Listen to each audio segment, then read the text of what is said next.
Distance.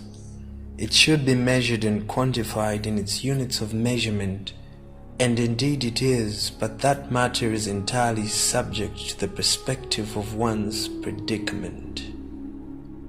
It is true that from 1 centimeter to the next, from 1 meter, mile, or kilometer is a distance, yet it extends also from one thought to the next, from one mind, touch, feeling, and from one heart to the next. In all this, distance can cause petulance.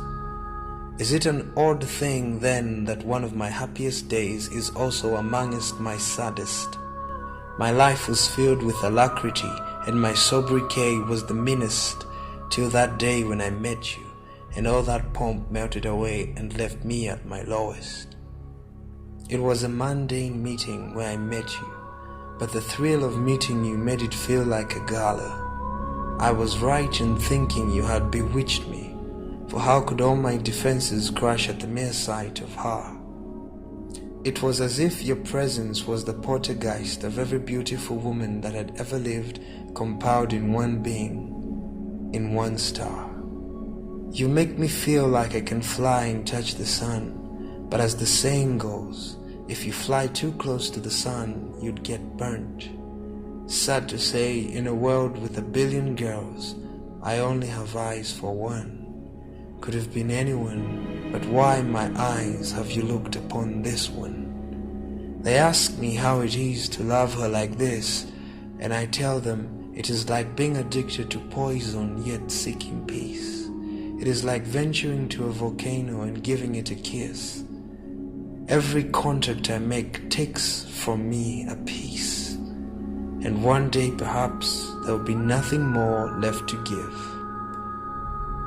Picture a starving man locked in a cage, his frustration gone, depleted for his capture's past rage, and in his hunger he sees a piece of bread on a white page.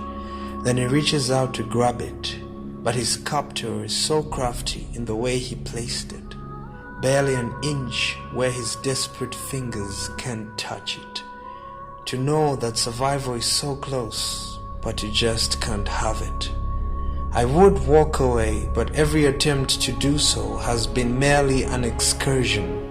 For if my own resolve to have you doesn't serve as an intrusion, it is you who comes to look for me in my exclusion. I tried talking to my counselors concerning this thing. I explained to them that it hurts, but it is a beautiful sting. And they told me my life is a kingdom and I am its king. They told me to take control and get over this thing. I agree with them. I am the king of my kingdom, but the throne of it is my heart, and that's the problem. And you sit on that throne as a metaphor sits in every poem. They tell me that the problem is I don't want to let it go, that I say that I am in pain. They say that when I say that I want to leave, that's merely a claim. My heart still clings to you, like fame to one who is acclaimed. And I agree with them. Whoever said to them that loving you is an exasperation, it hurts, but the melancholy is a beautiful presentation. And as for these words, well, I only sought an outlet for expression. Loving you is being confined in a painful posture. It is burning alive my soul in a mortar. Loving you is beautiful torture. So come and torture me some more.